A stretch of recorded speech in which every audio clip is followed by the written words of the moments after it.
اگر آپ اس جملے کی گہرائی میں جائیں اور ذرا غور سے اس کو فکر کریں اور سوچیں اس جملے کے بارے میں، تو یقیناً وہ چیزیں سمجھ میں آئیں گی، وہ فضیلت سمجھ میں آئے گی، وہ مرتبہ سمجھ میں آئے گا کہ آسمان کی بلندی پر رہنے والے ملائکہ اور فرشتے بھی اس فضیلت کو حاصل کرنے کے لیے اگر کہیں آتے ہیں تو اسی فرش عزائے حسین پر آتے ہیں،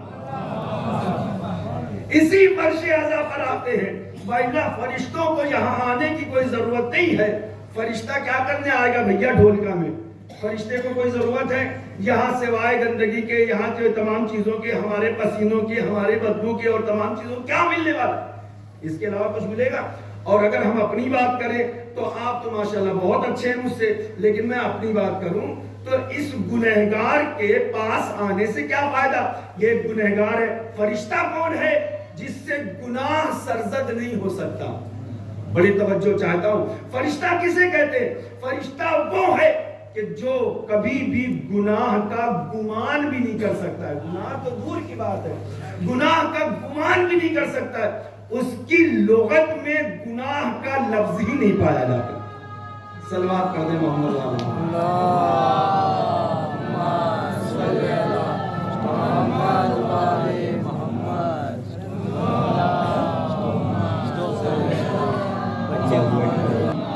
اچھا جو پیچھے میرے برادران بیٹھے ہوئے ہیں بھیا، میں نے پہلے کئی مرتبہ میں نے کہا کہ ممبر پہ جو بیٹھتا ہے اس کی نظر سب کے طرف رہتی ہے، سب کو دیکھتا ہے۔ ایسا نہیں کہ صرف سامنے والوں کی ڈیوٹی ہے ذمہ داری کو صلوات پڑھیں، سب کی ذمہ داری ہے کہ رسول اسلام کا نام سنے، لب پر آئے تو صلوات بآواز بلند پڑھی جائے۔ مل کر صلوات پڑھیں محمد وآل محمد۔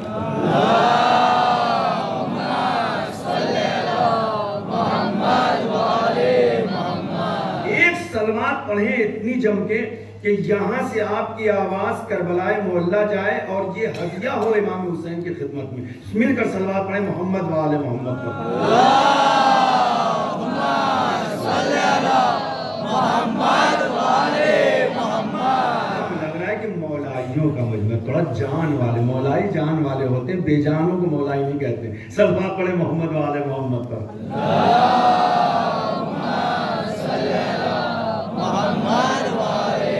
تو میں بات یہ کر رہا تھا کہ ملائکہ اور فرشتے جو ہوتے ہیں ان کو یہاں آنے کی کیا ضرورت بھائی؟ ہاں ہمارے پاس آئیں گے فرشتے، کیا ملنے والا ہے؟ سوائے گناہ کے، سوائے غیبت کے، سوائے جھوٹ کے، سوائے چغلی کے، سوائے برائی کے، سوائے نمازوں کی قضا کے، سوائے روزوں کی قضا کے، سوائے ان کی برائی ان کی برائی، ان کی زمین ان کی زمین، ان کا کھینچنا ان کا کھینچنا، اس کے علاوہ ان کو ہمارے پاس کیا ملنے والا ہے؟ اللہ اکبر، قربان جائیں ہماری جانیں۔ فرشتے یہ سب دیکھ کر نہیں آتے ہیں، فرشتے تو یہی نام حسین سن کر دوڑتے ہوئے چلے آتے ہیں، پروردگار سے اجازت لیتے ہیں۔ پروردگار وہاں پر کیا ہو رہا ہے؟ آواز قدرت آتی ہے، وہاں ذکر حسین ہو رہا ہے، آواز آتی ہے، اے پروردگار کیا دوسرے ستارے کو پیدا کر دیا کہ وہ زمین پر رہے؟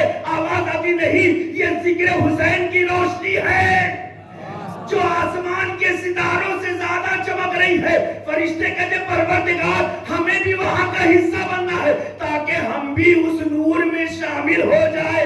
دعا کرو کہ فرشتے جس نور میں شامل ہونے کے لیے آسمان سے اتر کر زمین پر آ رہے ہیں، ہمیں خدا نے اس کا حصہ بنا دیا ہے۔ صلوات پڑھ دے محمد وآل محمد۔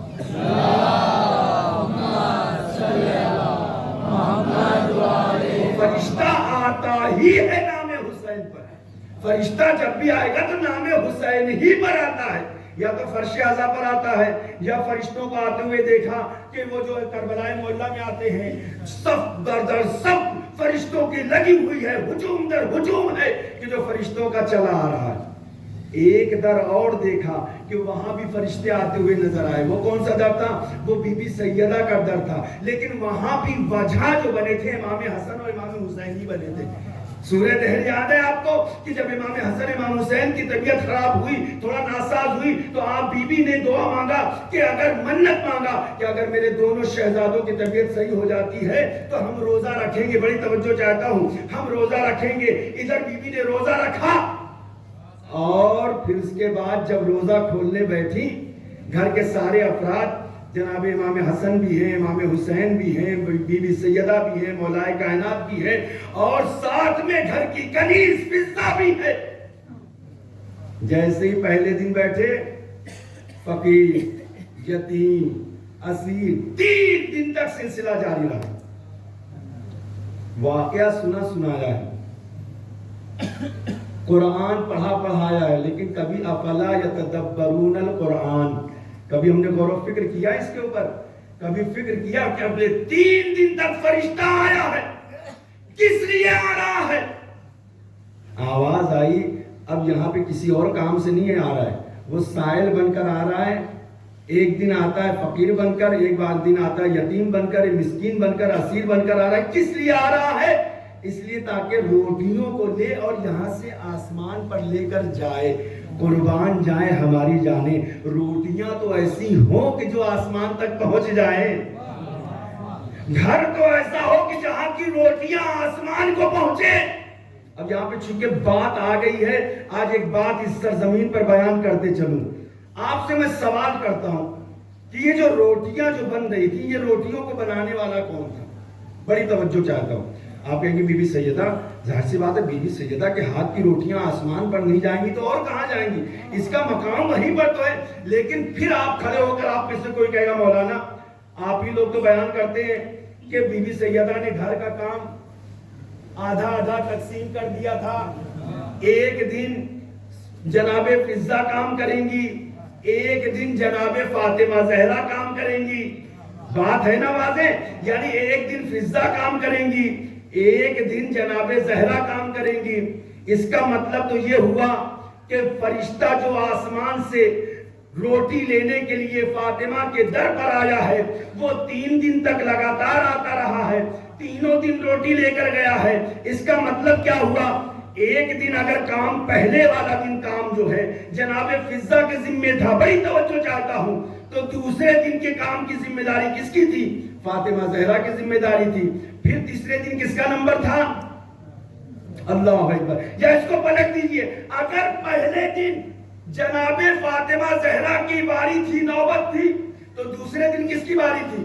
جناب فضہ کی باری تھی یا نہیں تھی؟ تاریخ میں بتائیں مجھے، اگر غلط کہہ رہا ہوں تو مجھے بتائیں کہ جناب فضہ کی نوبت تھی یا نہیں تھی؟ ہر کوئی کہے گا، ہر مورخ لکھتا ہے کہ مولانا بالکل بیٹن بات ہے، بالکل صحیح بات ہے کہ ایک دن جناب فاطمہ، دوسرے دن جناب فضہ، تیسرے دن جناب فاطمہ، پھر اس کے بعد جناب فضہ، ایک ایک دن بٹا ہوا تھا۔ اتنا تو طے ہے نا کہ یا تو پہلا دن جناب فاطمہ زہرا کا تھا تو دوسرا دن فضہ کا تھا، پھر تیسرا دن جناب فاطمہ زہرا کا تھا، یا پہلا دن فضہ کا تھا تو دوسرا دن جناب فاطمہ زہرا کا، پھر تیسرا دن جناب فاطمہ زہرا کا، جناب فضہ کا۔ اتنی بات تو طے ہے، جو فرشتے اس سرزمین سے، اس گھر سے روٹیوں کو آسمان پر لے کر جا رہے تھے، یا تو 2 دن کے فضہ کے ہاتھ کی بنائی ہوئی روٹیوں کو وہ آسمان پر لے کر گئے ہیں، یا ایک دن کے ہاتھ کی بنی ہوئی روٹیوں کو وہ آسمان پر لے کر گئے ہیں۔ میں کہتا ہوں ایک ہی دن مان لو صحیح، فضہ کے ہاتھ کی روٹیاں آسمان پر گئی یا نہیں گئی ہے؟ فضہ وہ کنیز ہے، اس در پر آنے کے بعد اسے معصوم وہ شرف عطا کرتے ہیں کہ اس کے ہاتھ کی بنائی روٹیاں آسمانوں کی زینتیں بنتی ہیں۔ ذرا تصور کریں کہ فضہ کی کیا منزلت ہوگی۔ اور یہ بھی امام حسن اور امام حسین کے طفیل ہے کہ جب وہ صحیح ہو گئے، ان کا مرض ختم ہو گیا، تو جب روزے کی منت اتاری گئی ہے، تو جب روزہ افطار کرنے بیٹھے ہیں تو فرشتوں کا نزول ہو رہا ہے۔ یوں ہی نہ سمجھ لیں امام حسین کو، یوں ہی آپ ہلکے میں نہ لیں۔ امام حسین علیہ السلام کی ذات مبارکہ وہ ذات مبارکہ ہے کہ خاص طور سے ختمی مرتبہ حضرت محمد مصطفیٰ صلی اللہ علیہ وآلہ وسلم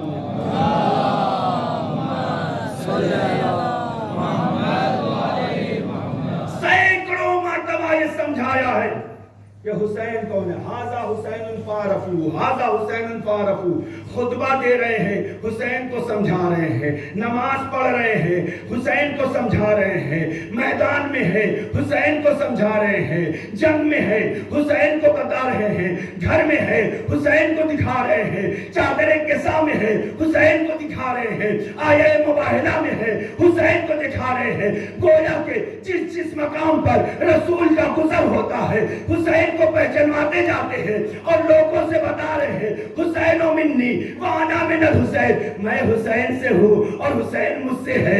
گویا اس کا مطلب یہ رسول بتانا چاہ رہے تھے، دیکھو ہر نانا ہر نواسا اپنے نانا سے ہوتا ہے، لیکن یہاں بات دوسری ہے، نواسا بھی نانا سے ہے اور نانا بھی نواسا سے ہے۔ اس کا مطلب یہ ہوا کہ اگر میں رسول ہوں تو رسول کا جز جو ہے اس رسالت کا جز حسین ہے، اگر میں نبی ہوں تو نبوت کا جز حسین ہے۔ اگر حسین کو نہ مانا تو نہ نبوت سمجھ میں آ سکتی ہے نہ رسالت سمجھ میں آ سکتی ہے، کیونکہ حسین کو جدا کر کے جب نبوت نہیں سمجھو گے تو خدا کی توحید بھی سمجھ میں نہیں آ سکتی۔ حسین کو ایک ساتھ رکھ کے سمجھنا ہوگا، تب تمہیں توحید سمجھ میں آئے گی، تب تمہیں نبوت سمجھ میں آئے گی، تب تمہیں رسالت سمجھ میں آئے گی۔ شاید یہی وجہ ہے کہ پیغمبر اسلام نے فرمایا کہ ان الحسین مصباح الہدی، کہ دیکھو حسین ہدایت کا چراغ ہے، وہ سفینۃ النجاۃ، اور نجات کی کشتی ہے، اگر جو اس میں سوار ہوا اسے نجات ملے گی، جو اس سے دور ہو گیا اسے نجات نہیں ملے گی۔ یہی چراغ ہے جس کو دیکھ کر لوگوں کو ہدایت ملنے والی ہے، یہی کشتی ہے جس پر بیٹھ کر لوگوں کو نجات ملنے والی ہے۔ اسی لیے میں عالم اسلام سے کہتا ہوں کہ جب ماہ محرم آیا کرے تو کم از کم اپنے ایمان کی اور اپنے عقیدے کی تقویت کے لیے، اس کے اعلان کے لیے فرش عزائے مجلس حسین پر آیا کرو، تاکہ یہ ثابت ہو جائے کہ جو تم یہاں آ رہے ہو تو تم حسینی ہو، یعنی جو مسلمان ہو وہ حسینی مسلمان ہو، یزیدی مسلمان نہیں ہو، کیونکہ کربلا میں جو حسین کو قتل کرنے آئے تھے وہ یہودی نہیں تھے، عیسائی نہیں تھے، وہ بھی مسلمان تھے، لیکن فرق یہ تھا ایک طرف یزیدی لشکر تھا، ایک طرف حسینی مسلمان تھے۔ صلوات پڑھے محمد والے۔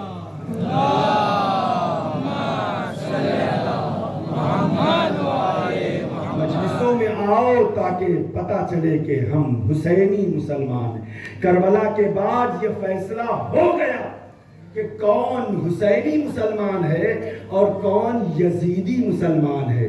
کم از کم کسی دن تو فرش عزا کی زینت بنو تاکہ یہ ثابت ہو سکے کہ ہم بھی حسین کے ماننے والے ہیں۔ اللہ اکبر۔ کہتے مولانا ہم آنا چاہتے ہیں، ہمارے کچھ دوست تھے جو اہل سنت کہا کہ مولانا ہم لوگ مجلس میں آنا چاہتے ہیں لیکن ماتم، ہم نے کہا کس نے کہا ہے، کب ہم نے کہا ہے تم ماتم کرو؟ ماتم کرنے کی ضرورت نہیں، صرف ذکر حسین میں آ کر شامل ہو جاؤ، کیونکہ یہی فرش عزا ہوتا ہے جہاں فرشتے رحمت اپنی رحمتوں کا نزول کرتے ہیں۔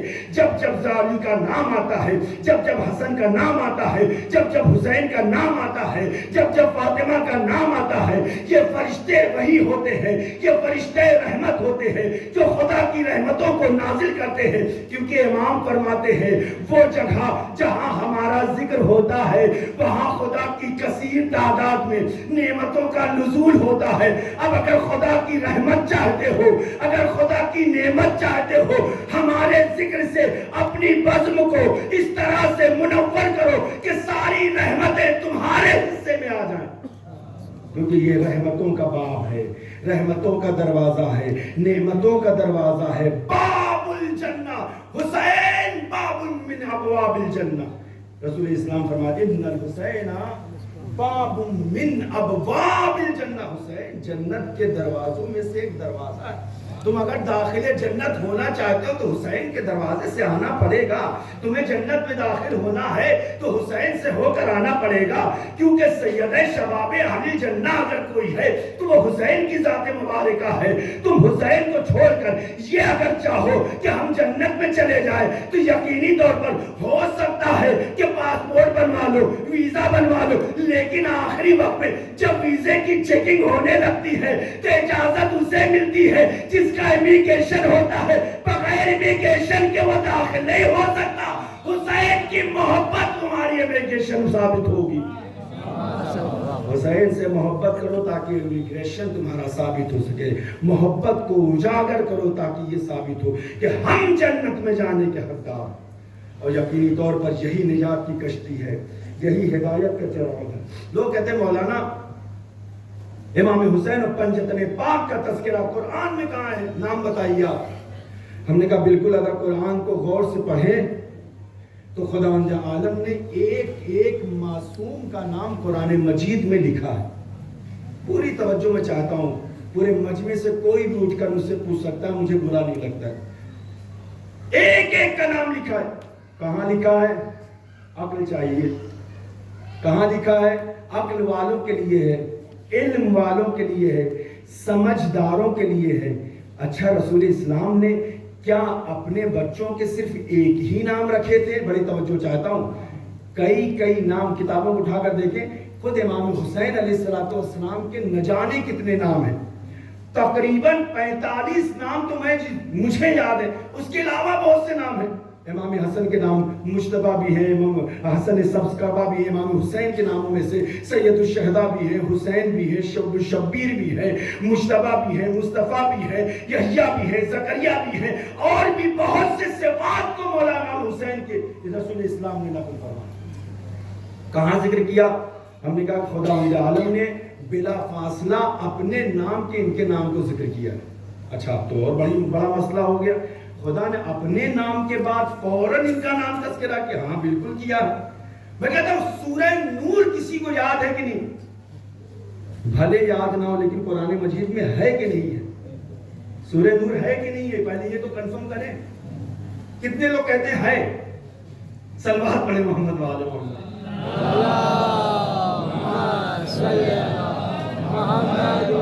اللہ کا شکر ہے کہ یہاں کوئی قرآن کا انکار کرنے والا نہیں ہے. صلوات پڑھیں محمد والے محمد پر.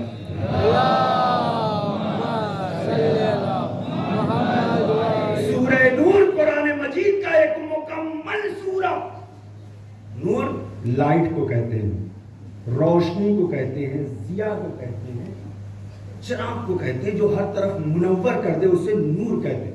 لیکن نور کا اگر صحیح معنی آپ ڈکشنری میں تلاش کریں، لغت میں تلاش کریں، تو نور کو مخصوص نور الہیہ سے مخصوص کیا گیا ہے. یعنی یہ جو نور، لفظ نور ہے، ہو سکتا ہے مصباح کسی سے مخصوص ہو سکتا ہے چراغ کسی اور روشنی کو کہا جاتا ہو سکتا ہے شمع کسی اور شکل کی چیز کو کہا جائے، لیکن نور کو جو مخصوص کیا گیا ہے وہ خدا کے نور سے مخصوص کیا گیا. کیسے معین ہو؟ قرآن مجید میں ہم سورہ نور پڑھتے ہیں، اسی کی آیت نمبر 35 پڑھیے قرآن کی سورہ کو، اس آیت مبارکہ کو. خود قرآن مجید کے ناموں میں سے ایک نام قرآن کا کیا ہے؟ قرآن کے ناموں میں سے ایک نام ہے نور. یعنی قرآن کا نام جو ہے نور ہے. بڑی توجہ چاہتا ہوں. اس قرآن جس کا نام نور ہے، اس قرآن نور میں ایک سورہ نور ہے. اس سورہ نور میں ایک آیت نور ہے، اور اس آیت نور میں خدا نے جن کا تذکرہ کیا ہے سب انوار الہیہ ہیں. کہیں محمد کی شکل میں ہے، کہیں علی کی شکل میں ہے، کہیں فاطمہ کی شکل میں، کہیں حسن و حسین کی شکل میں ہے. صلوات پڑھے محمد وآل محمد.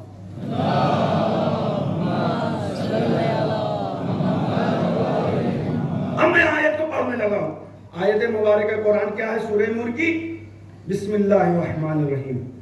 اللہ نور السماوات والارض. ترجمہ کروں، اللہ نور السماوات والارض.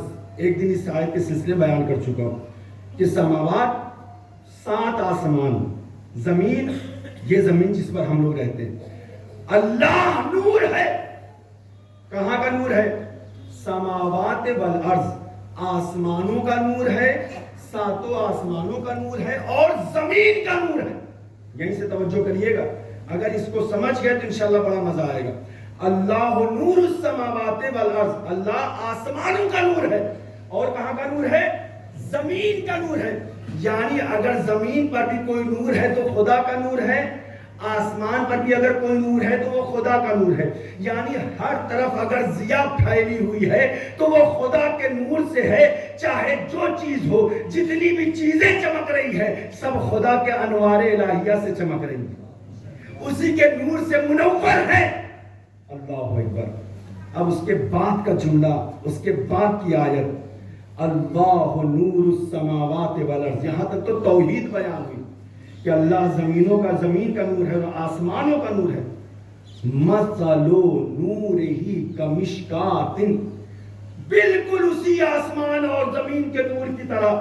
مثل کہتے ہیں بالکل اسی طرح سے، بالکل اسی کے مشابہ. ایک اور نور ہے، کون سا نور؟ مثل نورہ، بالکل اسی نور کی طرح سے ایک نور ہے. کون سا؟ کمشکات، جیسے مشکات کا نور. اللہ نور السماوات والارض مثل نورہ کمشکات فیہا مصباح، اور یہ مشکات کا نور ایسا ہے کہ جس میں مصباح ہے. المصباح فی زجاجہ، اور مصباح زجاجہ کے اندر رکھا ہوا ہے.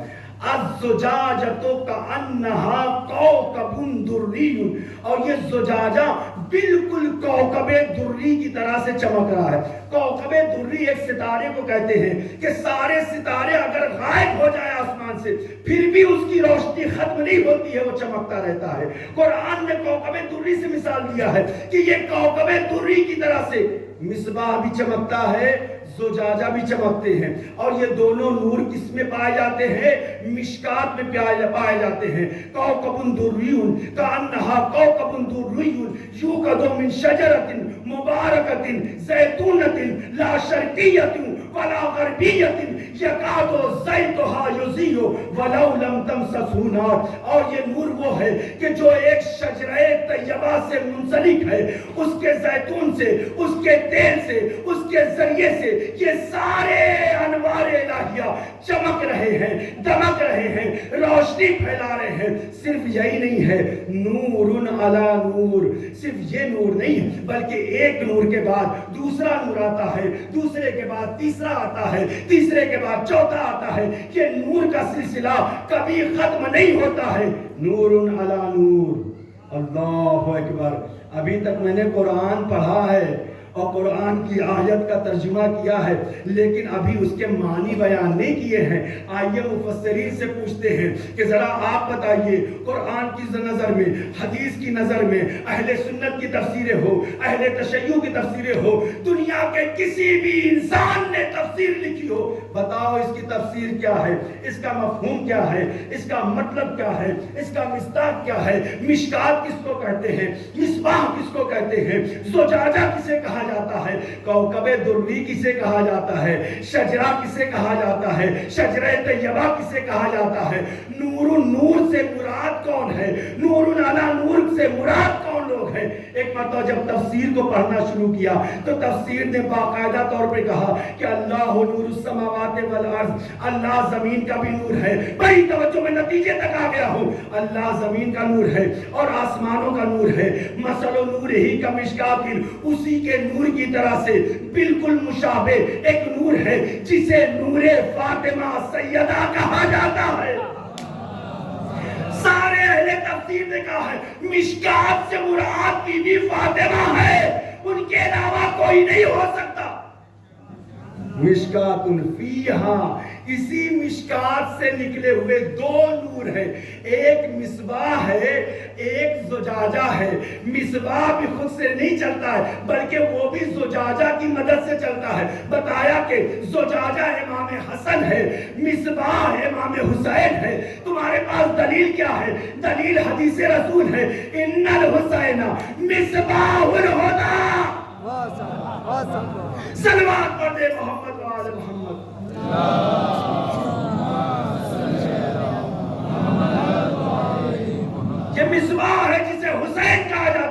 جو زجاجہ کی مدد سے، امام حسن کی مدد سے، یعنی اپنے بھیا کے بعد اگر کوئی نور چمک رہا ہے، حسن کے نور کے بعد کوئی نور دنیا کو درخشاں کیے ہوئے ہے، تو وہ حسین کا نور ہے جسے مصباح الہدیٰ کہا جاتا ہے۔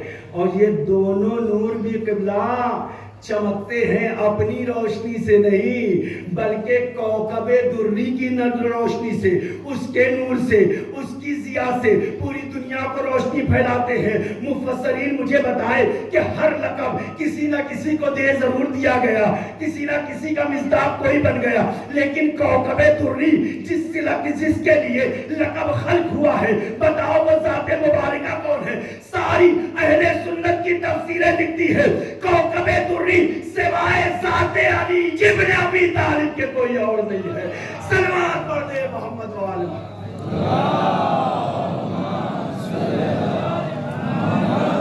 جسے کوكب دری کہا جاتا ہے۔ اب مجھے کہنے دیجئے، ستارے بہت سے آسمان پر ہوتے ہیں، ہوا کریں، لیکن جب علی کا ستارہ درخشاں ہوتا ہے تو ہر ستارہ ڈوب جاتا ہے۔ صرف علی کا ستارہ ہے کہ جو دنیا کو چمک کر روشنی دکھاتا ہے، جسے رسول نے کوكب دری کہا ہے۔ کوكب دری جو کبھی نہ ختم ہونے والی روشنی، ہمیشہ چمکنے والی روشنی، کوكب دری ہے۔ اور یہ کوكب دری بھی کیا سمجھتے ہو؟ اپنے سے چمک رہا ہے، اپنے سے دمک رہا ہے، اپنی روشنی بکھر نہیں، یوقدو من شجرۃ مبارکۃ، اس کا تعلق ایک شجرہ مبارکہ سے ہے۔ سارے مفسرین لکھتے ہیں شجرہ مبارکہ ذات پیغمبر اسلام ہے۔ لوگ آپس کہتے ہیں کہ ہم صرف علی کی تعریف کرتے ہیں، رسول کی تعریف نہیں کرتے۔ ہم تو یہ کہتے ہیں علی کا وجود ہی نہ رہتا اگر رسول کی شخصیت نہ ہوتی، اگر علم رسول نہ ہوتا تو یہ علی اس کے باب اور دروازے نہ بنتے۔ یہ رسول ہے جس سے علی چمک رہے ہیں، ضیاء بکھیر رہے ہیں، روشنی بکھیر رہے ہیں، دنیا کو ہدایت کر رہے ہیں۔ یہی رسول کا نور ہے کہ جو سارے عالم پر محیط ہے۔ اسی لیے رسول کی ذات مبارکہ کو رحمت للعالمین کہا گیا ہے۔ صلوات پڑھ دے محمد و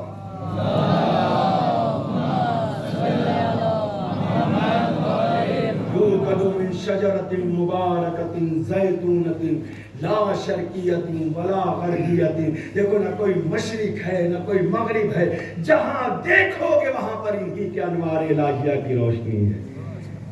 ساری کائنات انہی کے نور سے چمک رہی ہے۔ اور تم نے کیا سمجھ رکھا کہ یہیں سے نور کا خاتمہ ہو گیا؟ نہیں، نور کا سلسلہ خدا نے باقی رکھا۔ نور علی نور، اسی آیت کا ایک جملہ، آخری جملہ تقریباً ہے، سیکنڈ لاسٹ جو جملہ ہے، آیت ہے کہ جس میں خدا نے فرمایا کہ نور علی نور۔ یہ نہ گمان کرو کہ یہ پنجتن کے نور کے بعد نور کا سلسلہ ختم ہو گیا، نہیں، ایک نور کے بعد دوسرا نور آتا ہے، دوسرے کے بعد تیسرا آتا ہے، یہاں تک کہ نور کا ہدایت کا سلسلہ آج بھی جاری و ساری ہے۔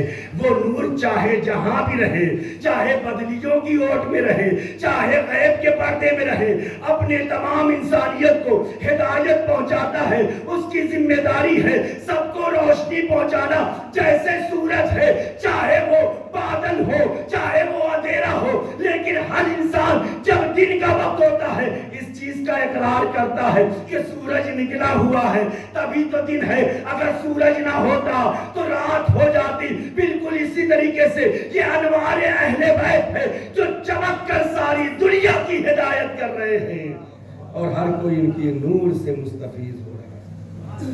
نور علی نور یہدی اللہ لنورہ من یشاء۔ اور اس کے بعد کا آخری جملہ خداوند عالم فرماتا ہے کہ اس نور، یہ جتنے بھی انوار ہم نے گنائے ہیں، یہدی اللہ لنورہ من یشاء، خدا ہدایت کرتا ہے ان نوروں کی طرف جس کی چاہتا ہے۔ خدا جس کی ہدایت کرنا چاہے ان کا محب بنا دیتا ہے، ان کا دوست بنا دیتا ہے، ان کا موالی بنا دیتا ہے، ان کا شیدا بنا دیتا ہے، ان کا چاہنے والا بنا دیتا ہے۔ اور یہ وہی لوگ ہیں جو صحیح معنوں میں ہدایت یافتہ ہے، اور صحیح معنوں میں دیکھا جائے تو یہ وہی لوگ ہیں کہ جو کشتی امام حسین پر سوار ہو کر نجات پا بھی رہے ہیں، لوگوں کو نجات نجات دے بھی رہے ہیں۔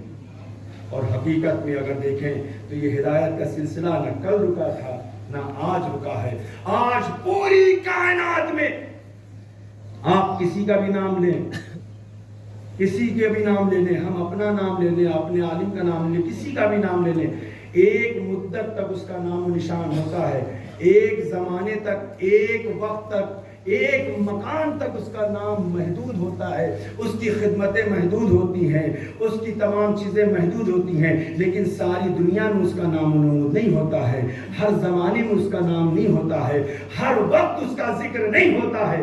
صرف یہ ذات اہل بیت اطہار ہے کہ زمانے بدلتے رہے، وقت بدلتے رہے، حالات بدلتے رہے، مکان بدلتے رہے، شہر والے بھی ذکر کرتے رہے، دیہات والے بھی کرتے رہے، گاؤں والے بھی کرتے رہے، یہاں تک کہ ہر دن ان کی اطاعت کرتا ہے، ان کا ذکر کرتا ہے۔ کسی نے امام سے پوچھا، مولا ہم اتنی دولت خرچ کرتے ہیں، اس کے باوجود بھی ہمارا ذکر نہیں ہوتا، آپ کا ذکر کیوں ہوتا ہے؟ امام نے فرمایا، تمہاری حکومتیں جسموں پر ہے، ہماری حکومتیں دلوں پر پائی جاتی ہیں۔ صلوات پڑھے محمد وآل محمد۔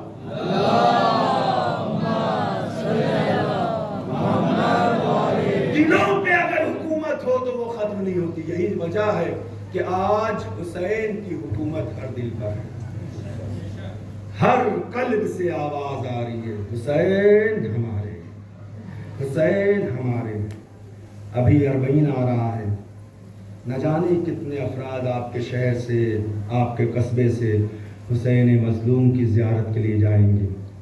میرے دوستوں، میرے جوانوں، نیٹ کا زمانہ ہے، سرچ کر کے دیکھنا، کیا حسین کے روضے پر حسین کی زیارت کے لیے صرف مسلمانوں کا گروہ جا رہا ہے؟ اگر مسلمان صرف زیارت حسین کو جا رہے ہوں تو اس دن سے میں مجلس پڑھنا چھوڑ دوں گا، ممبر کی قسم کھا کر کہتا ہوں۔ آپ سرچ کریں، ابھی موبائل نکالیں، دیکھیں پچھلے سال لاسٹ ایئر کتنے لوگ گئے اور ان میں کتنے کتنے ہزار کون کون سے ملک سے آئے، کون سی کاسٹ سے تھے اور کون سے مذہب سے تھے، کون سی ملت سے تھے، ساری رپورٹس اس پر آپ کو ملے گی۔ اور اس سال جو لوگ جا رہے ہیں وہ بھی رپورٹس مل جائے گی آپ کو۔ قربان جائیں ہماری جانیں۔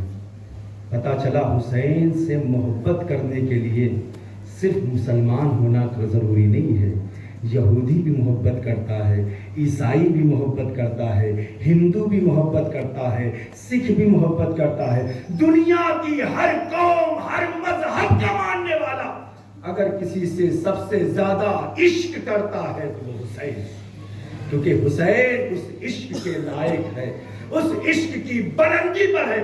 اور آپ کے ہندوستانی سے پچھلے سال پنڈتوں کا ایک پورا گروہ گیا اس لیے حسین کی زیارت کرنے کے لیے۔ لوگوں نے پوچھا آپ لوگ کیوں آئے ہوئے؟ کہا کہ تم سے زیادہ ہمارے دلوں میں محبت ہے۔ یہ گردنوں پہ دیکھ رہے ہو نشان ہے، یہ ہمارا پیدائشی نشان ہے۔ ہم لوگ دلی میں اور کشمیر میں پائے جاتے ہیں، ہم لوگ کو حسینی ہی کہا جاتا ہے، ہمارا نام ہی حسینی برہمن ہے، ہم حسین سے عقیدت رکھتے ہیں، ہر سال چلے آتے ہیں۔ ایک بات آج آپ کی سرزمین پر پیش کروں، اس کے بعد رکھتے مصائب دوں، بس بات کو ختم کیا یہیں پر۔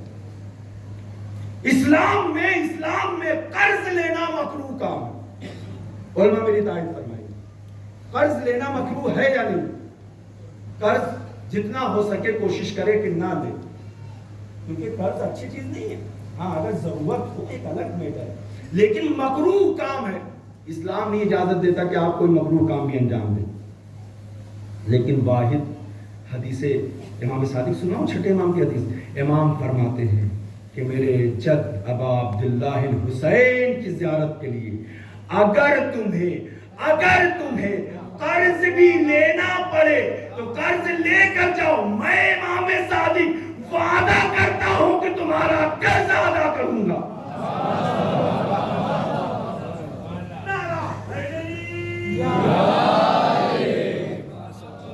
آپ دیکھو تو جا کر ارادہ تو کر کے دیکھو کس طریقے سے ہم کربلا پہنچتے ہیں۔ اسلام میں قرض لینا مکروہ ہے، امام کہہ رہے ہیں کہ قرض لے کر جاؤ، اور صرف یہی نہیں ہے بلکہ امام ضمانت لے رہے ہیں کہ میں قرض واپس کروں گا، تم کو ڈپریشن کا مریض ہونے کی ضرورت نہیں ہے، تم کو پریشان ہونے کی ضرورت نہیں ہے، تم کو فکر کرنے کی ضرورت نہیں ہے۔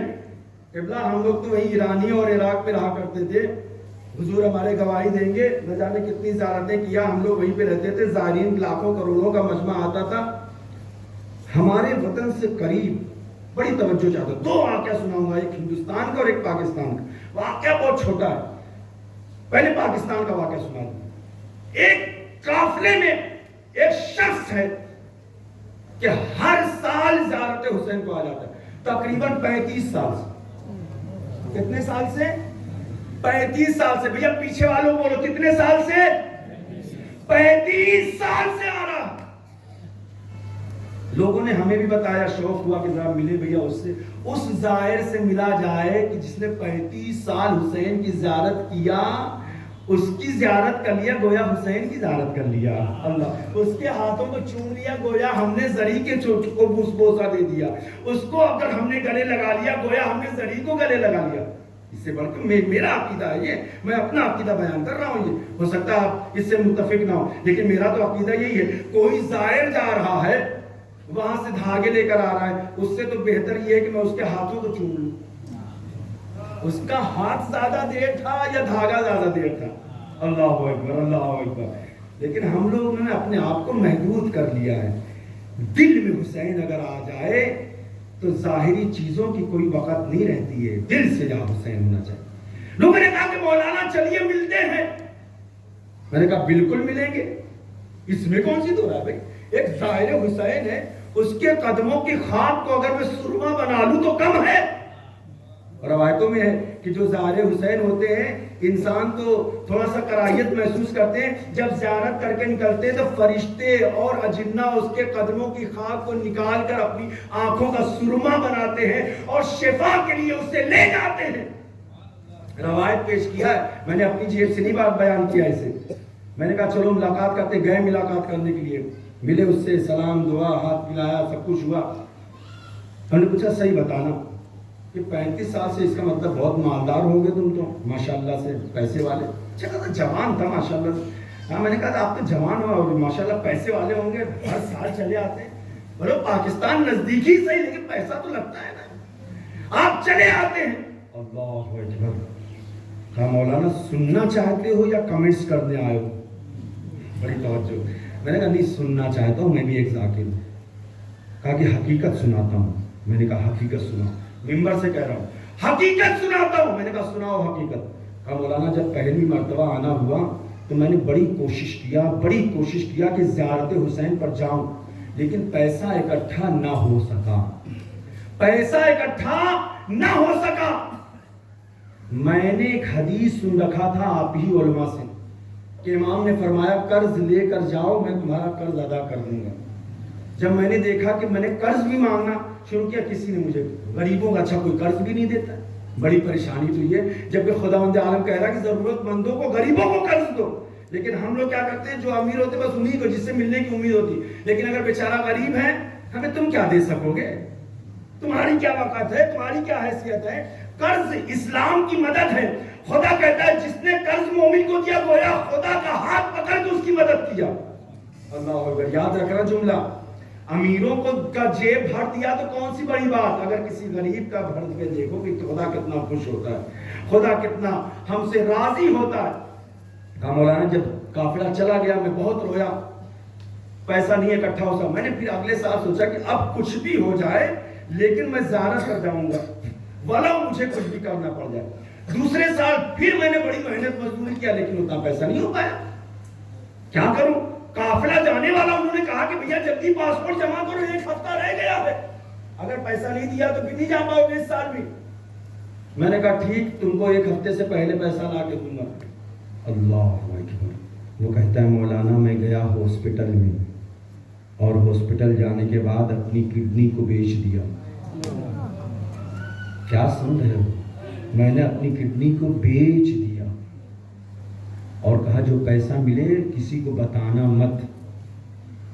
وہ پیسہ میں لے جا کر میں نے کاروان کے رئیس کو دے دیا۔ بھیا کہاں سے لائے؟ لے آیا کہیں سے قرض لے کر۔ امام کی حدیث سنا ہے قرض واپس کر دو۔ اللہ خود اس زائر کا بیان ہے عزیزانو، کہتا ہے کہ مجھ میں تھوڑا کمزوری سی محسوس ہوئی، میں کربلا پہنچا۔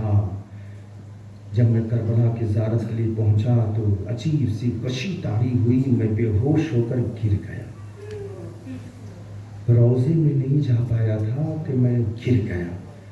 لوگوں نے مجھے اٹھایا، سوچا طبیعت خراب ہو گئی ہوگی، کچھ ہوا، کسی کو کیا پتا کڈنی بیچ کر آ رہا ہے، کسی کو کوئی علم نہیں۔ اللہ، حسین کسی کا قرض نہیں رکھتے۔ لوگوں نے اس کو ہاسپٹل میں، جو امام حسین کے روضے کے سامنے ہی دارالشفاء امام حسین، اسی ہاسپٹل میں لے جا کر ایڈمٹ کیا۔ اللہ اکبر، آج کا ہاسپٹل نہیں، بہت قدیمی ہاسپٹل ہے، اسی میں لے جا کر ایڈمٹ کیا اس کو۔ لوگوں نے جانچ کیا، دوائیں دی، ڈاکٹر نے ساری رپورٹ دی۔ جب اس سے ہوش آیا تو ڈاکٹر سے پوچھا کیا مجھے کوئی مرض نہیں؟ ہمیں کچھ نہیں۔ کہا تم تو بالکل صحیح ہو گئے، تم کو لایا کس نے یہاں؟ کہا کہ لوگ مجھے پکڑ کر لے کر آئے تھے، میں بے ہوش ہو کر گر گیا تھا۔ کہا تمہاری ساری رپورٹس نارمل ہے۔ ڈاکٹر کے قریب جاتا ہے، اس کے کان میں پوچھتا ہے میری کڈنی سلامت ہے؟ اس کو کیا ہوا؟ وہ تو سالم ہے۔ اللہ، تمہاری کڈنی کو کیا؟ وہ تو کڈنی وہ اپنی جگہ محفوظ ہے۔ وہ کہتا ہے میں دوڑتا ہوا روضے حسین پر آیا، کہتا ہوا کا حسین ہل جزاء الاحسان الا الاحسان، مولا آپ کسی کا قرض نہیں رکھتے، اب میری سمجھ میں آیا۔ جزاکم ربکم خیر الجزا۔ وہ کہتا گیا وہ سال اور آیا یہ سال۔ کوئی سال ایسا نہیں ہوتا کہ میرے پاس ایسا نہ ہو کہ پیسہ آ گیا، نہیں، پیسہ نہیں رہتا، میں قرض لیتا ہوں لوگوں سے۔ اب لوگوں نے میرا نام ہی قرضدار رکھ دیا ہے، ظاہر حسین رکھ دیا ہے۔ میں قرضہ لیتا ہوں، لیکن اگلے سال آتے آتے وہ پیسہ کب ادا ہوتا ہے، کیسے ادا ہوتا ہے مجھے پتا نہیں۔ اور میں جب کربلا آتا ہوں، اس کی دلیل یہ ہے کہ پرانا قرضہ میرا ادا ہو گیا۔ ذرا دیکھیں، سوچیں، جائیں کربلا جائیں، حسین بلا رہا۔ جو کہتے ہیں مولا جب بلائیں گے تو جائیں گے، مولا جب بلائیں، غلط، بالکل غلط۔ کون کہتا مولا نے نہیں بلایا آپ کو؟ مولا نے تو اسی وقت سے بلایا تھا جب تہ خنجر آپ کی گردن تھی، میرے حسینیوں کہاں ہو، میرے شیعوں کہاں ہو، آؤ حسین، تمہیں بلا رہا ہے، حلا بیکم یا زوار۔ اللہ پر حسین تو ہمیشہ بلاتا ہے۔ آمادگی ہمیں ظاہر کرنا ہے نا، تیار ہمیں ہونا ہے، اپنے دل کو تیار ہمیں کرنا۔ اپنے ہندوستان کا ایک بھائی، ایک ضعیف عمر کے شخص، میں بس مجلس ہی تمام کروں گا، زیادہ دیر ہو جائے گی۔ میں نے ان سے پوچھا کہ چچا جان جلال پور کے رہنے والے ہیں، اور ابھی 2 سال ہوا ان کا انتقال، کووڈ میں پہلے سال ان کا انتقال ہو گیا تھا، خدا غریب رحمت کرے انہیں۔ ہم نے ان سے ایران میں پوچھا، قم میں جب ملاقات ہوئی، ہم نے کہا کہ چچا جان آپ ہر سال زیارت پر آتے ہیں، کیسے؟ کہا بیٹا اس کی وجہ یہی ہے کہ میں نے اس حدیث کو سنا تھا، اور اس حدیث کو سننے کے بعد میں نے تہیہ کر لیا، کچھ بھی ہو جائے میں حسین کی زیارت کے لیے جاؤں گا، ولو قرض لینا پڑے۔ میں نے اپنے گھر میں ایک غلت بنا کے رکھا ہے، جو بھی پیسہ مجھے کہیں سے ملتا ہے، کماتا ہوں، کماشتا جاتا ہوں، جو بھی مجھے فاضل ہوتا ہے اس میں ڈالتے چلا جاتا ہوں، اور جب آخری سال اس کو توڑتا ہوں، جو پیسہ کم پڑتا ہے میں قرض لیتا ہوں، حسین کی زیارت پہ آتا ہوں، اور آج کئی سال سے آتا ہوں زیارت پر، اور میرے لال یہ بھی طے ہے کہ میں یہاں سے جاتا نہیں ہوں، میرا قرضہ کب ادا ہوتا ہے مجھے خبر نہیں ہوتی۔ اللہ اکبر، حسین نے بلایا ہے، چلو کربلا چلے، ہر دل کی یہ صدا ہے، چلو کربلا چلے۔ 40 آ رہا ہے، عزادارو جانتے ہو 40 آتا ہے، سب لوگ پیادہ روی کرتے ہیں، پیدل جاتے ہیں، نجف سے لے کے کربلا محلہ تک ہر کوئی پیدل جاتا ہے، 6 مہینے کا بچہ ہے، 6 سال کا بیٹا ہے، 4 سال کا بزرگ ہے، ہر کوئی جا رہا ہے، کسی کو کوئی تکلیف نہیں۔ ظاہر کہتے ہیں ہم خود اس کے شاہد ہیں کہ خدا کی قسم راستے میں انسان کو کوئی بھی تکلیف نہیں ہوتی ہے، کوئی پیر دبا رہا ہوتا ہے، کوئی سر دبا رہا ہوتا ہے، کوئی دوا دیتا ہے، کوئی شربت پلاتا ہے، کوئی کافی پلاتا ہے، جس چیز کی ضرورت ہوتی ہے اسے پورا کیا جاتا ہے۔ اللہ اکبر، اللہ اکبر، کس کی یاد میں؟ اسی چھوٹے سے قافلے کی یاد میں جو کبھی اس راستے سے گزارا گیا تھا، کبھی پیروں میں کانٹے، کبھی تازیانے، کبھی سیلیاں، کبھی نیزے بھالے۔ جزاکم ربکم خیر الجزا۔ عزادارو آج 8 محرم گزر گئی۔ ہاں عزادارو کبھی تصور کیا حسین کے خیموں میں بچے العطش العطش ہائے پیاس کے نعرے بلند کر رہے ہیں؟ عزادارو میں ہمیشہ یہ جملہ کہتا ہوں، حسین کے خیموں میں پانی 7 محرم سے ختم نہیں ہوا تھا، بلکہ جس دن خیام حسینی کو فرات کے کنارے سے ہٹایا گیا تھا نا، فرات پر پہلا ہو گیا تھا، 7 محرم تو آتے آتے حسین کے خیمے میں اب ایک قطرہ پانی کا نہ تھا۔ بچے بلک رہے تھے، تڑپ رہے تھے، سکینہ کہہ رہی تھی اے بابا، ارے کیا جان چلی جائے گی بابا؟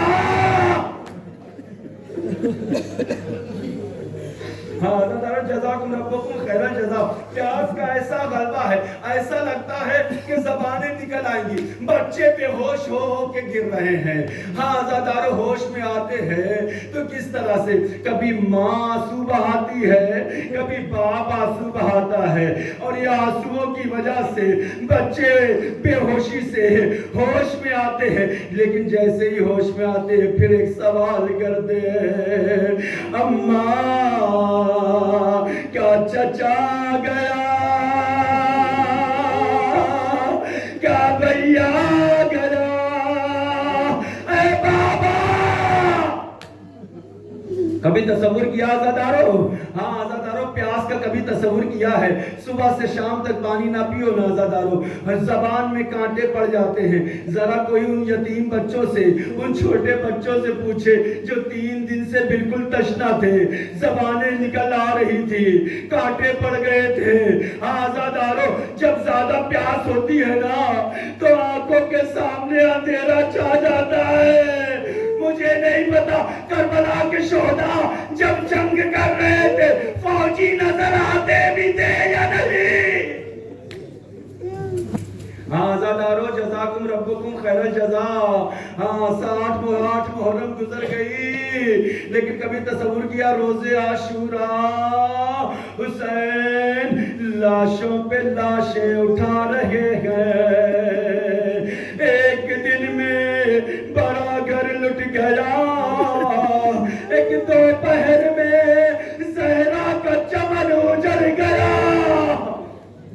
ہاں عزادارو رو محرم، اگلے سال محرم میں کون زندہ رہے، کسے حیات رہے، کسے پتا ہے؟ نہ جانے کتنے لوگ جو پچھلے سال ہمارے ساتھ اسی فرش اعضا پر تھے آج ہمارے ساتھ نہیں ہے۔ عزادارو یہ خدا نے زندگی دی ہے نا، غنیمت جانو، اس حسین پر آنسو بہاؤ جس کے لیے فاطمہ نے کہا ہے میرے لال پر آنسو بہاؤ، تمہارے آنسوؤں کو لینے کے لیے میں جنت سے فرش پر آتی ہوں۔ ہاں جزاکم ربکم خیر الجزا۔ بس عزادارو مصائب میں تو کمی نہ کروں گا، ہاں 2-4 فکرے سن لو عزادارو۔ ہاں جب سب شہید انصار ہو گئے نا، اب اقربا کی باری آئی، کبھی آن، کبھی محمد، کبھی جعفر، کبھی مسلم، اے عزادارو کبھی عبداللہ، کبھی قاسم کے بدن کے ٹکڑے، یہی حسین ہے، کبھی عباس کے کٹے شانے۔ عزادارو ایک ایک لاشے کو، ایک ایک کو شہید کو اٹھا کر لاتا، لیکن حسین نے عباس کے لاشے کو فرات کے کنارے وہی چھوڑ دیا۔ لیکن جانتے ہو عزادارو سب سے زیادہ دشمنوں کو اگر کسی سے دشمنی اور عداوت تھی نا فوج آدھا کو تو وہ عباس علمدار تھے۔ میں نے مصائب میں بیان کیا تھا اے لاش عباس کا فرات پر کیا رک جانا کہ ظالموں کو موقع ملا، ہر ظالم آتا تھا تلوار مارتا تھا، ٹکڑے ٹکڑے کرتا تھا۔ عباس ذرا اٹھ کے بہن کی چادر کی حفاظت، رو عزادارو، رو عزادارو، جب سب شہید ہو گئے نا، ایک مرتبہ 18 سال کا جوان کڑیل جوان علی اکبر اپنے بابا کی خدمت میں آتا ہے، کہتا ہے بابا جان اب کون رہا، سب چلے گئے، بابا مجھے بھی اجازت دے دو۔ حسین کہتے بیٹا علی اکبر تو میری آنکھوں کی ٹھنڈک ہے، تیرے جانے سے حسین کو کچھ سجائی نہ دے گا۔ ہاں عزادارو، اہل اولاد بیٹھے ہیں نا، اولاد والے بیٹھے ہیں، بیٹے کا درد کیا ہوتا ہے باپ بہتر طریقے سے جانتا ہے۔ اے عزادارو، علی اکبر بار بار اجازت طلب کرتے ہیں لیکن حسین اجازت نہیں دیتے ہیں۔ ایک مرتبہ علی اکبر کو نہ جانے کیسے اجازت ملی، لیکن حسین نے کہا جاؤ اپنی ماں لیلا سے رخصت ہو لو۔ حسین کا لاڈلا علی اکبر، شبیہ پیغمبر علی اکبر، ہم شکل پیغمبر علی اکبر، 14ویں کا چاند علی اکبر، زینب کا سہارا علی اکبر، ارے سکینہ کا بھیا علی اکبر، ایک مرتبہ ماں ام لیلا کی خدمت میں آتا، عرض کرتا اماں ارے میں نے زندگی بھر کچھ تو نہ مانگا لیکن ایک چیز مانگتا ہوں، اے اماں مجھے عطا کر دو۔ جزاکم ربکم خیر الجزا عزادارو، خدا کوئی غم نہ دے سوائے غم سید الشہداء کی۔ ایک مرتبہ ماں نے اوپر سے نیچے تک اپنے لاڈلے علی اکبر کو دیکھا، کہا میرے لال علی اکبر، جب بیٹا جوان ہوتا ہے نا تو ماں کی ایک آرزو ہوتی ہے کہ اس کے صحرا ماتھے پہ صحرا بندھے، سر پہ صحرا بندھے۔ اے میرے لال اکبر، کیا یہ ماں کی آرزو، یہ تمنا پوری نہ ہوگی میرے لال؟ رو عزادارو رو۔ ہاں ایک مرتبہ علی اکبر نے کہا اماں مجھے اجازت تو دو، میں کہوں گا ام لیلا ذرا صبر کرو، ابھی علی اکبر صحرا پہن کر آئیں گے، ابھی دولہے بن کر آئیں گے، لیکن انداز الگ ہوگا، خون کا صحرا ہوگا، خون کی لڑیاں ہوں گی۔ ہاں عزادارو، ایک مرتبہ بڑی مشکل سے ام لیلا نے اجازت تو دے دی، لیکن ام لیلا نے ایک عجیب جملہ کہا، اے میرے لال اکبر دیکھ میں نے تجھے نہیں پالا ہے، مجھ سے زیادہ حق اگر کسی کا تجھ پہ ہے نا تو وہ یہ زینب تیری پھوپھی ہے، جا زینب سے مل لے۔ میں نے روایت میں پڑھا عزادارو، روایت کہتی ہے جیسے ہی علی اکبر زینب کے خیمے میں آئے، زینب کو سلام کیا، زینب نے جواب دیا، علی اکبر نے کہا پھوپھی اماں مجھے جنگ میں جانے کی اجازت دے، بس زینب کا یہ جملہ سننا تھا نا۔ ایک مرتبہ زینب تڑپ کے بے ہوش ہوئی، زمین پر گری، زینب برداشت نہ کر سکی۔ ایک مرتبہ زینب نے جب ہوش میں آتی ہے نہ کہتی میرے لال 18 سال تجھے پالا لیکن تو نے مجھ سے کچھ نہ مانگا، آج اس عالم غربت میں مانگا بھی ہے تو اپنی شہادت کو مانگ رہا، ذرا میرے لال رک جا، آ میں تجھے بتاؤں۔ ایک مرتبہ ام لیلا کے پاس لے کر آتی ہے۔ اے عزادارو معلوم ہے نا علی اکبر زینب کے پاس رہتے تھے، پرورش زینب نے کی تھی، تربیت زینب نے کی تھی، لیکن ماں کا جگر ہوتا ہے نا عزادارو، ماں کا دل۔ زینب علی اکبر کا ہاتھ پکڑے ہوئے ام لیلا کے خیمے میں لے کر آئی۔ ایک مرتبہ کہتی ہے بابی ام لیلا اپنے ارمان نکال لو، شاید علی اکبر کی پھر زیارت نہ ہو۔ عزادارو جانتے ہو روایتیں کہتی ہے ایک مرتبہ ام لیلا نے ایک صندوق کو کھولا، کہا میرے لال یہ کرتا دیکھ رہا ہے؟ کہا کہ نہیں اماں یہ نہیں پہچانا میں نے۔ کہا یہ کرتا جب تو 1 سال کا تھا نا تو میں نے تیرے لیے بنایا، یہ 2 سال کا جب ہوا تیرے لیے بنایا، یہ 3 سال کا ہوا تو یہ تیرے لیے بنایا۔ اے میرے لال اکبر ہر سال ماں تیری یاد میں کرتے بناتی رہی۔ آج جب 18 سال کا ہوا ہے نا تو یہ کرتا ہے. عزادارو روایت کہتی ہے علی اکبر نے ماں کے اسی کرتے کو پہنا.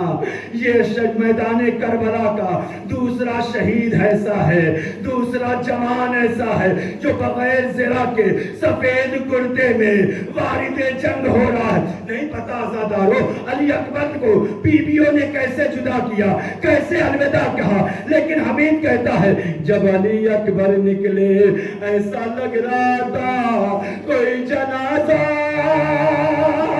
گھر سے نکل رہا ہو. ہر بیوی رو رہی تھی, ماتم کر رہی تھی, ارے گریہ کر رہی تھی. جزاکم ربکم خیر الجزا.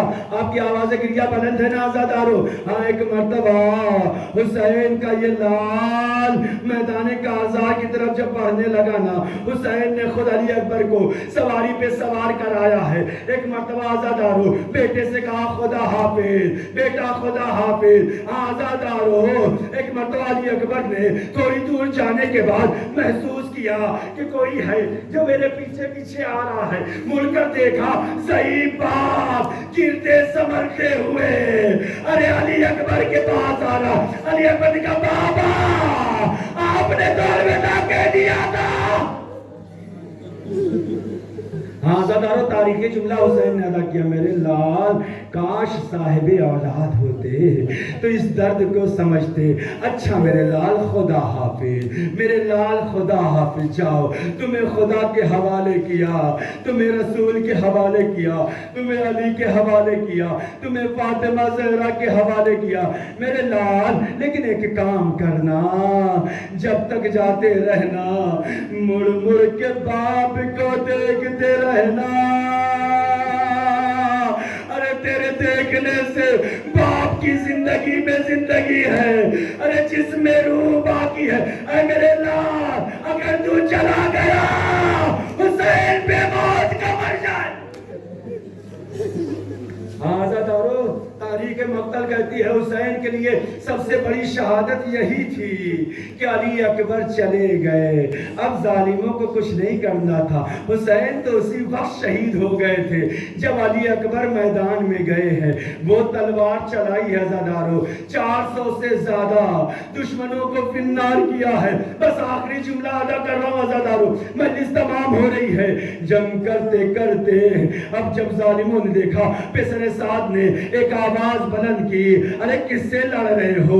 یہ حسین کا بیٹا ہے, یہ حسن کا بھتیجا ہے, یہ علی کا پوتا ہے. اس سے اکیلے تنہا جنگ نہیں کیا جا سکتا ہے. اگر جنگ کرنا ہے ایک ساتھ مل کے حملہ کرو. ایک فوج نے ایک ساتھ مل کر حملہ کیا. علی اکبر نے اس کا بھی جواب دیا. اب کسی میں ہمت نہیں ہے, علی اکبر کے قریب آئے. تاریخ کہتی ہے کہ 7 مرتبہ علی اکبر جنگ کرتے کرتے بابا کے پاس آئے ہیں, پھر میدان کربلا میں گئے ہیں. کوئی ایسا شہید نہیں ہے کہ جو 7 مرتبہ میدان جنگ سے زندہ واپس آیا ہو. واحد علی اکبر ہے. ذرا شجاعت علوی کا مظاہرہ دیکھیں, شجاعت حیدری کو دیکھیں. ہر مرتبہ جب آخری مرتبہ حسین نے ودا کیا نا, تو حسین نے علی اکبر کے منہ میں اپنی انگوٹھی کو رکھا. جا بیٹا, میرے بابا علی تجھے سیراب کریں گے. خدا حافظ بیٹا علی اکبر. علی اکبر میدان میں آئے. عزادارو ایک ظالم بڑی دیر سے علی اکبر کی تاک میں تھا, نیزہ لیے ہوئے, نشانہ لگائے ہوئے. اے عزادارو ایک جگہ چھپ کر اس شقی نے علی اکبر پر نیزہ چلایا. وہ نیزہ علی اکبر کے سینے میں پیوست ہو گیا. اب علی اکبر گھوڑے پہ نہ سنبھلے, آواز دی, یا بتا السلام علیکہ یا ابا عبداللہ. بابا علی اکبر کا سلام لے لو بابا. روایت میں نے پڑھا عزادارو، جیسے ہی حسین نے علی اکبر کی آواز کو سنا نا، علی اکبر کی آواز کو سنتے ہی حسین مظلوم زمین کربلا پر گرتے ہوئے، سنبھلتے ہوئے، گھٹنیوں کے بل چلتے ہوئے، ہاتھوں سے ٹٹولتے ہوئے آگے بڑھتے جاتے ہیں، آواز دیتے ہیں، این علی اکبر، این علی اکبر، این علی اکبر، علی اکبر کہو، علی اکبر کہو، آواز دو، اے بیٹا آنکھوں سے سجائی نہیں دیتا۔ جزاکم ربکم خیر الجزا۔ ہاں زیادہ جانتے ہو، حسین جب خالی اکبر کے سرانے پہنچے، علی اکبر ایڑیاں رگڑ رہے تھے، آخری وقت تھا، حسین نے پوچھ لیا، اے میرے لال اکبر، ارے کوئی آرزو ہو تو بتاؤ، آخر کیا درد ہے؟ علی اکبر نے بابا کا ہاتھ پکڑا، اپنے سینے پہ رکھا، کہا بابا ارے سینے میں بڑا درد نیزے کی علی۔ رو عزادارو رو، تمہیں رونے کے لیے پیدا کیا گیا نا عزادارو، ہاں دعا کرو عزادارو، ہمارے یہ آنسو رومال زہرا کی زینت بن جائے۔ تمام مریضوں کی شفا یابی کے لیے دعا کر لینا۔ ایک مریضہ نے دعا کی سفارش کیا، اس کی شفا یابی کے لیے دعا کرنا عزادارو۔ جزاکم ربکم خیر الجزا۔ حسین نے میدان کربلا پہ اپنے گھٹنوں کو زمین پر رکھا، آستینوں کو اوپر کیا، ایک مرتبہ نیزے کی علی کو پکڑا، کربلا کی طرف سے نجف کا رخ کیا۔ اے بابا علی، آپ تو اللہ نے مشکلات ہے نا بابا، آپ تو سب کی مدد کرتے ہیں نا بابا، ارے آخری وقت ہے بابا، حسین کی مدد کر دو بابا، یا علی مدد کا۔ نیزے کی علی کو کھینچا، ارے نیزے کی علی کے ساتھ علی اکبر کا کلیجہ۔ حسین نے ارے ماتم کرنا شروع کیا، علی اکبر اے بیٹا الدنیا بعد کلابا، اے بیٹا میری دنیا تیرے بعد اندھیر ہو گئی، باپ بے سہارے کا ہو گیا، بیویوں کا سہارا ختم ہو گیا۔ انا للہ و انا الیہ راجعون۔